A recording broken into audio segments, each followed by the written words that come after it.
Magandang balita para sa mga motorista, may libreng toll fee ang Toll Regulatory Board sa bisperas ng Pasko at Bagong Taon.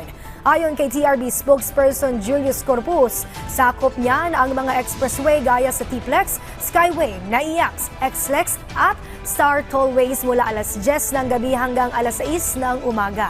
Paalala naman ng TRB, bagamat mayroon pa ring cash lane sa mga toll, ay hinihikayat nila ang mga motorista na magpakabit na ng mga RFID para sa mas maginhawang pagbiyahe. Tiniyak din ng TRB na mananatiling handa ang kanilang mga concessionaire sa mga susunod pang araw, lalo na sa inaasahang dagsa ng mga uuwi sa probinsya na babalik ng Metro Manila.